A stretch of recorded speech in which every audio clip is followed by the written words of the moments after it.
예수님께서 그들에게 항상 기도하고 낙심하지 말아야 할 것을 비유로 말씀하여 이르시되 어떤 도시에 하나님을 두려워하지 않고 사람을 무시하는 한 재판장이 있는데 그 도시에 한 과부가 있어 자주 그에게 가서 내 원수에 대한 나의 원한을 풀어 주소서 하되 그가 얼마 동안 듣지 아니하다가 후에 속으로 생각하되 내가 하나님을 두려워하지 않고 사람을 무시하나 이 과부가 나를 번거롭게 하니 내가 그 원한을 풀어주리라. 그렇지 않으면 늘 와서 나를 괴롭게 하리라 하였느니라. 주께서 또 이르시되 불의한 재판장이 말한 것을 들으라. 하물며 하나님께서 그 밤낮 부르짖는 택하신 자들의 원한을 풀어주지 아니하시겠느냐. 그들에게 오래 참으시겠느냐. 내가 너희에게 이르노니 속히 그 원한을 풀어주시리라. 그러나 인자가 올 때에 세상에서 믿음을 보겠느냐 하시니라.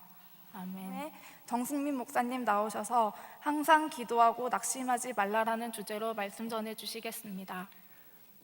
사랑하는 우리 성도 여러분, 우리가 삶을 살아가면서 가장 중요하게 생각해야 되지만 때로는 너무나도 익숙해서 잊어버리고 살고 있는 한 가지가 있다면 우리 삶에서 경험되는 일들 속에서 너무나도 쉽게 때로는 하나님을 신뢰하지 못하고 오히려 우리 자신이 가진 경험과 또 지식으로 해결하려고 하는 습성들이 우리에게 있다는 것을 발견할 때가 많이 있습니다. 왜 우리 안에 그런 일들이 곧잘 발견하게 될까요? 하나님이 아닌 우리 스스로가 여러 가지 것들을 해결할 수 있다고 우리 스스로 장담하기 때문인 것입니다. 하지만 우리는 연약한 존재들이라서 모든 것을 해결할 수 없는 부족한 존재임을 우리는 말씀을 통해서 또 기도함을 통해서 깨닫게 되는 바입니다. 그렇기에 무엇보다 우리 삶에서 잊지 않아야 되는 가장 소중하고 중요한 일이 있다면 바로 주님이 다시 오실 날을 기다리는 재림에 대한 소망을 우리 마음속에 품고 하나님과 영적 소통을 이루어가는 것이 가장 중요하다는 것입니다. 우리의 삶 속에서 그렇다면 어떻게 하면 하나님과 깊은 소통을 이루어갈 수 있을까요? 바로 오늘 말씀에서도 나오고 있지만 마지막 때를 준비하면서 기도의 자리에 나오는 것입니다. 기도는 바로 하나님과의 대화라고 이야기하기도 합니다. 기도는 하나님과의 깊은 영적 교감을 이루는 도구이기 때문에 하나님 아버지와 자녀된 우리의 친밀함을 연결시켜주는 가장 친밀한 도구입니다. 그래서 하나님 아버지와 깊은 관계를 맺은 우리 자녀들은 아버지께서 친히 성령님의 음성을 통해서 우리에게 늘 들려주시고 또 우리가 가야 할 바른 길, 즉 의의 길, 영생의 길로 인도해 주심을 우리는 믿게 되는 것입니다. 어느 책에서 기도는 하나님께서 우리에게 주신 선물이라고 이야기합니다. 선물을 받으면 어떤가요? 기분이 좋아지기도 하고 또 선물을 준 사람에 대한 호감과 사랑의 감정이 싹트기도 합니다.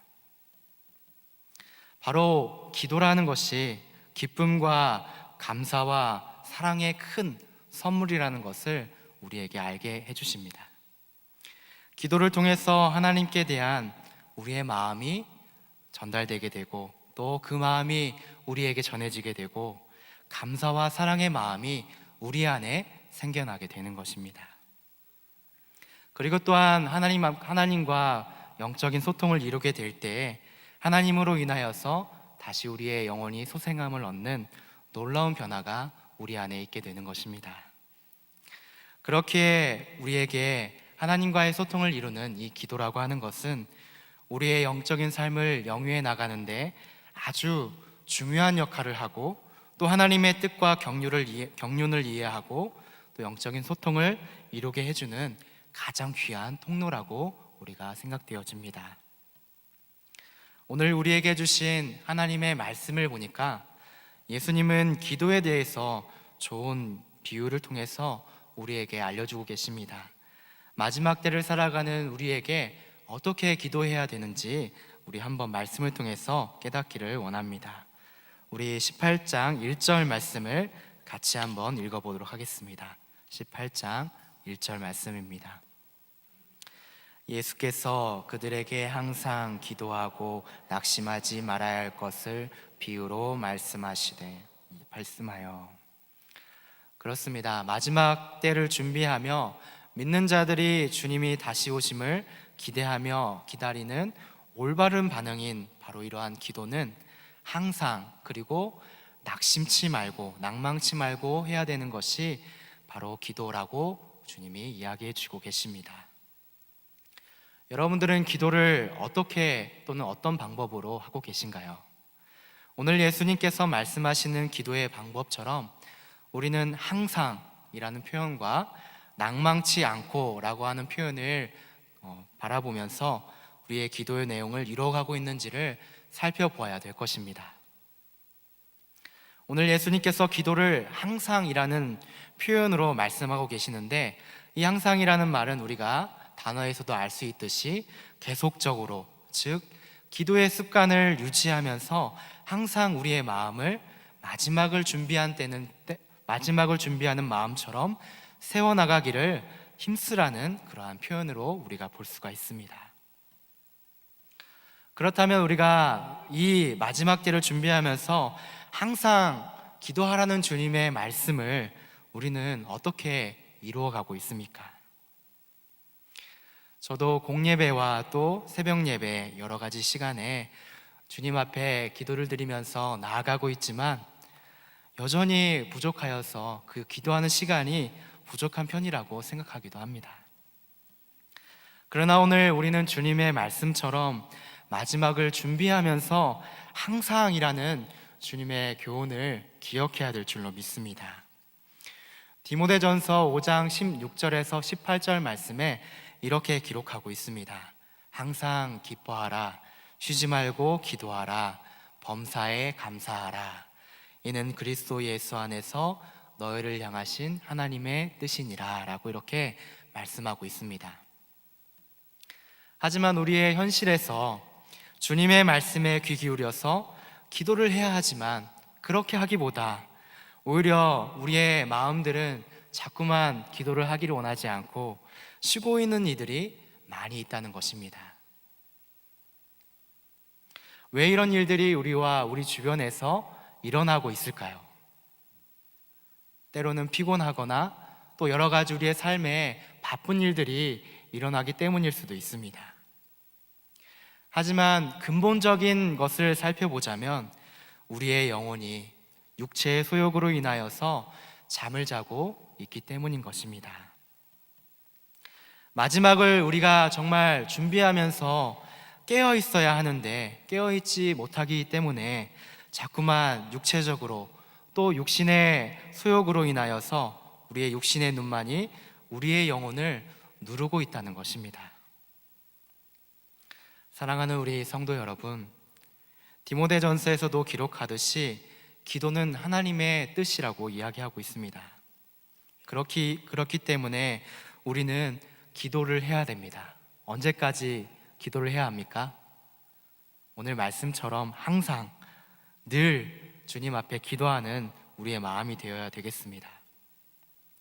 마음을 열고 또 시간을 정하고 우리의 주어진 가정과 일터에서 이렇게 기도의 처소를 정해서 하나님께 마음을 쏟는 우리의 마음이 되어야 될 줄로 믿습니다.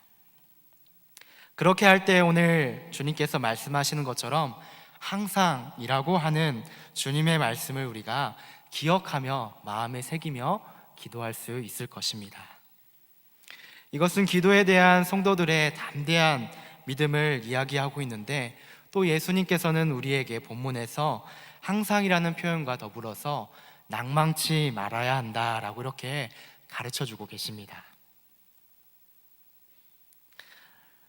예수님께서는 이 기도의 자세를 설명해 주시면서 오늘 좋은 예화를, 비유를 통해서 우리에게 교훈해 주시고 깨닫게 해 주시고 계십니다. 우리 2절 말씀을 같이 한번 읽어보도록 하겠습니다. 2절과 3절 말씀을 같이 한번 읽어보겠습니다. 이르시되 어떤 도시에 하나님을 두려워하지 않고 사람을 무시하는 한 재판장이 있는데 그 도시에 한 과부가 있어 자주 그에게 가서 내 원수에 대한 나의 원한을 풀어주소서 하되. 아멘. 오늘 말씀을 보게 되니까 어떤 도시에 하나님을 믿지도 않고 또 두려워하지도 않으면서 사람을 무시하는 한 재판장이 나오게 됩니다. 하나님을 두려워하지 않는 사람이라면 결코 사람을 무시하지는 않을 것입니다. 또 하나님을 섬기는 사람이라면 사람을 결코 무시할 수가 없을 것입니다. 왜냐하면 우리 하나님께서는 사랑이시기 때문이시고 또 예수님을 보내주시기까지 하시면서 이 땅에서 소외받고 힘들어하는 이들을 돌보아 주시는 사랑을 모범을 보이시고 이끌어 주셨기 때문인 것입니다. 그런데 오늘 본문에 나오고 있는 이 재판장은 하나님의 사람이 아니었을 뿐더러 성격도 아주 완악한 사람의 모습이었음을 보여주고 있습니다.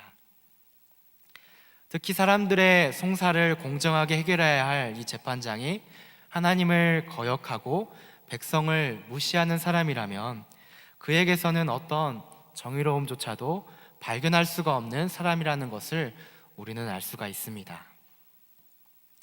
따라서 이러한 재판장이 존재하는 도시나 사회의 그러한 모습들은 어떻겠습니까? 때로는 부정과 부패가 일어나고 또 죄악이 그 땅 가운데 가득한 곳임을 발견할 수가 있습니다. 예수님께서는 왜 이런 절망적인 환경을 비유로 우리에게 설명해 주시고 계시는 것일까요? 그것은 오늘 우리에게 마지막 때를 준비하면서 기도로서 살아가는 사람들에게 더욱 구체적으로 그것을 입증하기 위한 깊은 의도를 알려주시기 위함임을 우리에게 깨닫게 해주시고 계십니다.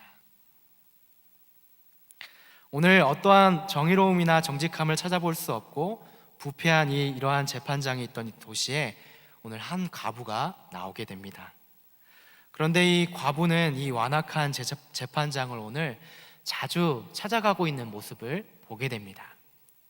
말씀 가운데 보게 되면 왜 이렇게 이 한 과부가 이렇게 예수님 앞에 자주 찾아가고 있습니까? 3절 말씀에 기록을 하고 있듯이 원수에 대한 원한이 그 가운데 있었기 때문이라고 기록해 주고 있습니다. 부당하게 어떠한 돈을 떼어 먹었을 수도 있고 또 자신의 가정에 어떠한 해를 끼칠 수 있었던 상황일 수도 있습니다.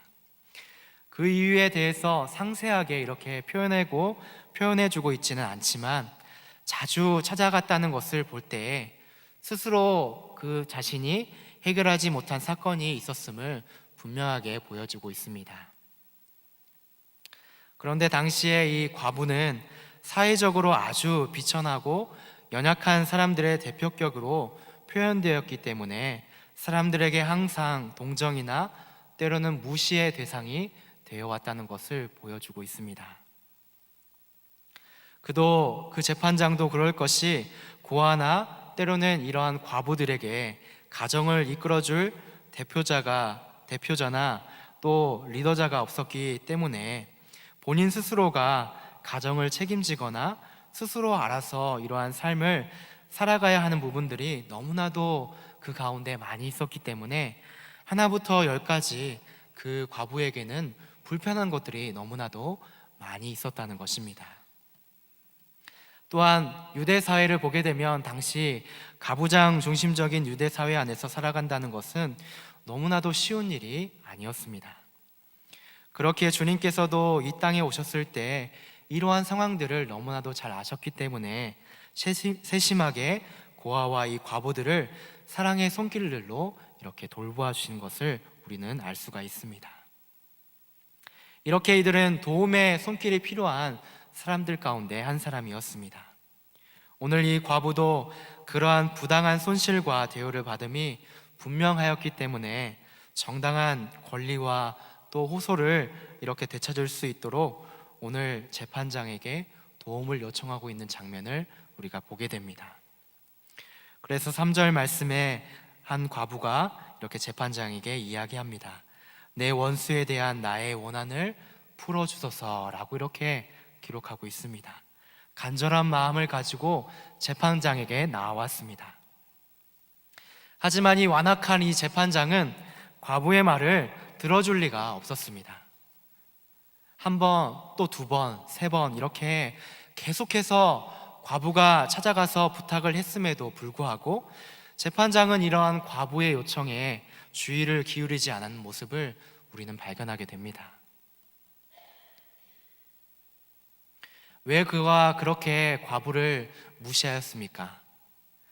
왜냐하면 하나님을 두려워하지도 않았고 사람을 무시하는 데 익숙한 그로서는 이러한 과부의 재판을 그가 일일이 들어줄 필요성을 찾지 못하였기 때문이었습니다.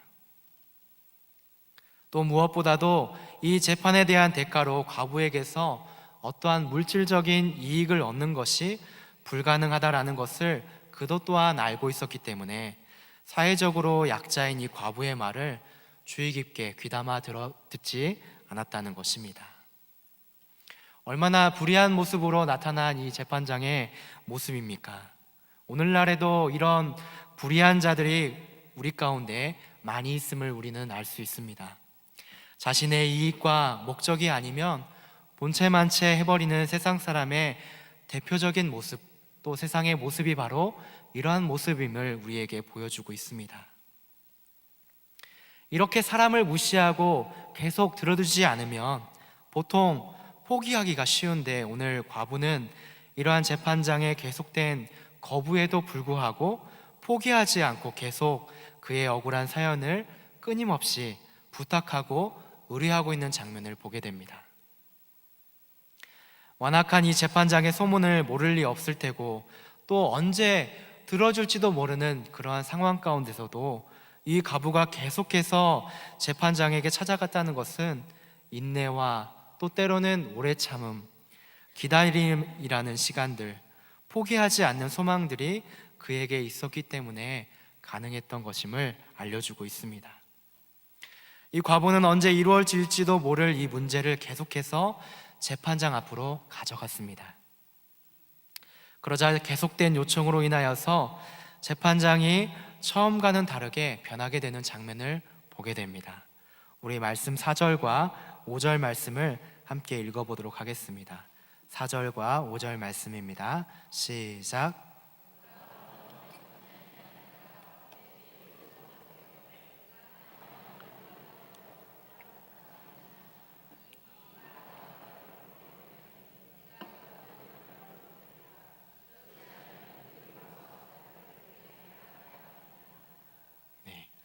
찾아오고 또 계속 찾아오고 하는 그 모습에 재판장이 어떠했겠습니까?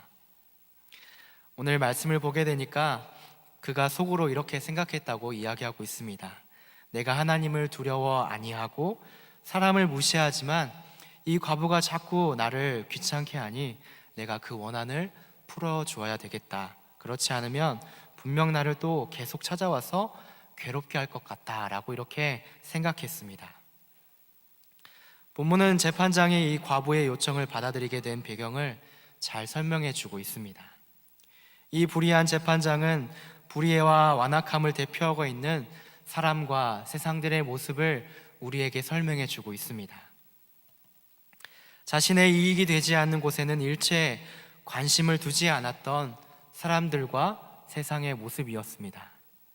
그래서 사실 이 재판장이 이 과부의 요청을 수락하기까지는 어떤 정의감이나 또 자신의 직업적 사명을 충실히 수행하기 위한 의무감 때문은 아니었음을 보여주고 있는 것입니다. 예수님께서는 이 비유를 마치시면서 6절에 불의한 재판장이 말한 것을 들으라 라고 이렇게 말하고 계십니다. 이것은 한마디로 오늘 비유를 들은 이 청중들로 하여금 스스로 그 의미를 생각하도록 유도하기 위한 권면의 말임을 우리에게 설명해 주고 계십니다. 오늘 예수님께서 말씀하시는 이 비유는 우리들에게 어떤 교훈과 권면의 말씀을 가지고 있을까요? 7절과 8절 말씀을 우리가 같이 한번 읽어보도록 하겠습니다. 7절과 8절 말씀입니다. 시작. 하물며 하나님께서 그 밤낮 부르짖는 택하신 자들의 원한을 풀어주지 아니하시겠느냐? 그들에게 오래 참으시겠느냐? 내가 너희에게 이르노니 속히 그 원한을 풀어주시리라. 그러나 인자가 올 때 세상에서 믿음을 보겠느라 하시니라. 아멘. 이제 이 말씀에 대한 비유의 목적이 선명하게 드러나고 있습니다. 즉, 아무리 불의한 재판장이라고 해도 끈질기게 탄원하는 이 과부의 요청을 받아들이고 있는데, 하물며 우리를 한없이 인자하심과 거룩하신 능력으로 돌보시는 하나님께서 우리의 자녀들의 요구를 들어주시지 않겠느냐라고 하는 반문의 말씀을 우리에게 설명해 주고 있습니다. 주님은 이 비유를 통해서 끊임없이 세상 가운데서 나아가는 자들의 모습과 또 세상에서 어떠한 노력과 결과를 찾는 이들의 모습을 보여주시면서 오히려 하나님께 아뢰는 이러한 우리들의 모습과 또 주님께 나아가는 우리의 마지막 때를 준비하는 우리의 자녀들의 기도야말로 전능하신 하나님과 밀접한 관계를 계속해서 유지시켜주고 또 주님 앞에 나아가는 확실한 방법이 무엇인지를 말씀을 통해서 우리에게 깨닫게 해주시고 계십니다. 사랑하는 우리 성도 여러분, 우리가 이 세상을 살아갈 때에 세상을 바라보고 또 우리의 경험과 지식과 연륜을 의지하면서 나아가는 것이 아니라 정말 주님의 때를, 마지막 때를 기다리면서 기도해야 됨을 우리에게 주님은 설명해 주고 계십니다.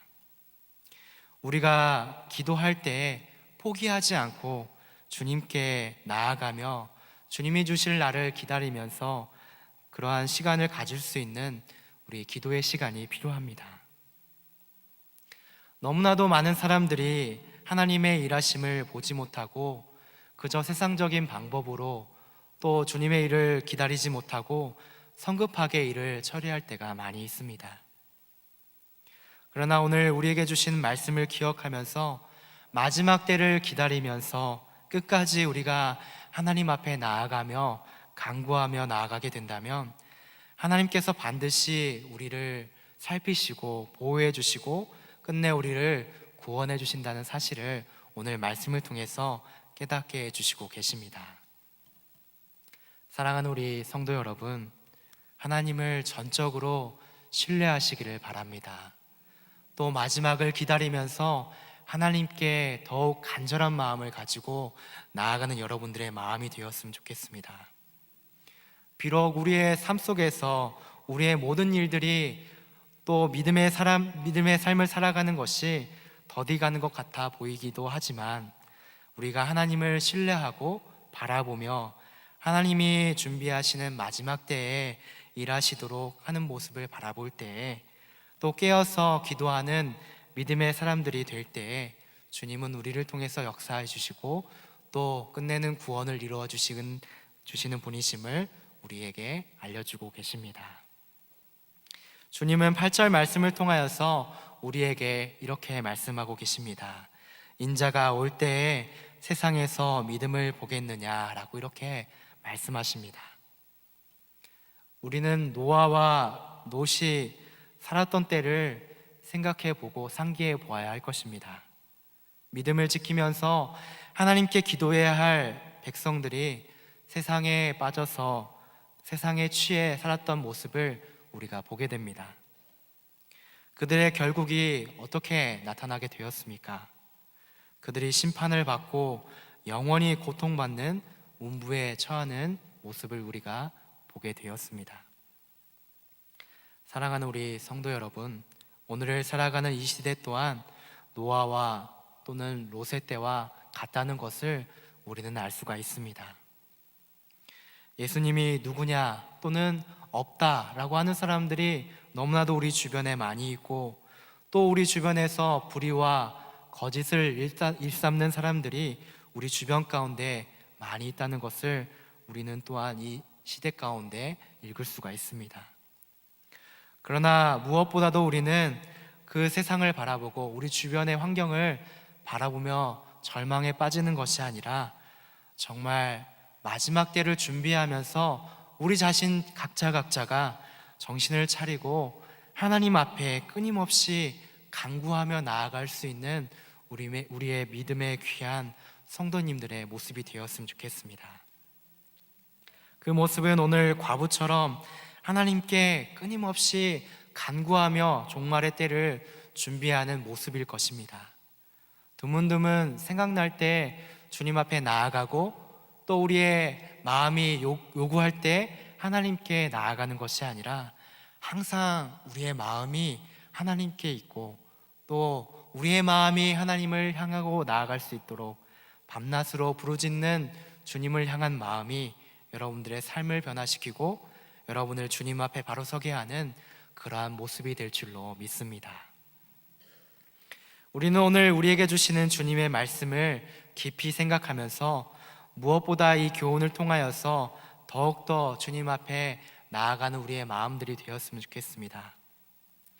주님은 오늘 말씀을 통하여서 우리에게 이렇게 깨닫게 해주시고 계십니다. 첫 번째로 종말에 직면한 우리의 성도들에게 반드시 우리에게 고난의 현실이 찾아오게 되지만 더욱더 그 시간들을 통하여서 하나님을 의뢰하고 부르짖을 때에 하나님께서는 우리의 기도를 들으시고 응답하시고 또 끝내 주님의 구원을 이루어 주신다는 사실을 기억했으면 좋겠습니다.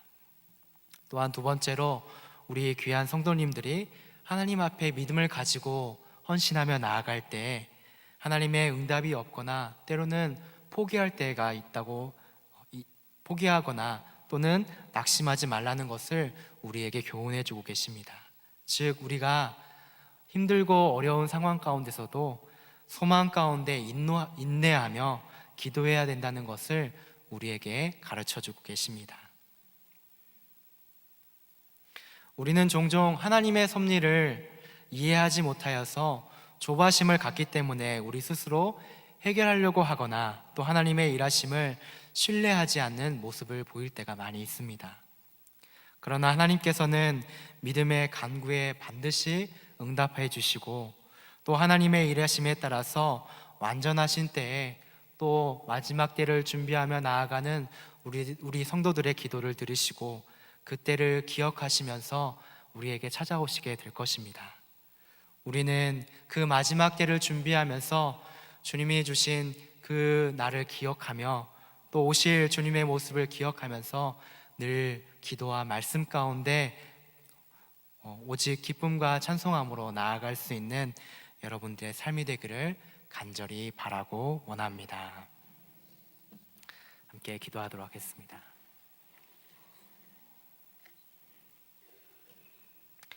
사랑이 많으신 하나님 아버지 감사합니다. 부족한 입술을 통하여서 주님의 말씀을 함께 나누었습니다. 주님 이 말씀 우리 마음속에 새기게 하여 주시옵시고 더욱더 주님 뜻 가운데 마지막 때를 살아가는 저희들이 주님을 기다리는 주님 슬기로운 처녀들 될 수 있도록 도우시옵시고 붙들어 주시옵소서. 감사해 드리오며 예수님의 이름으로 기도드립니다. 아멘.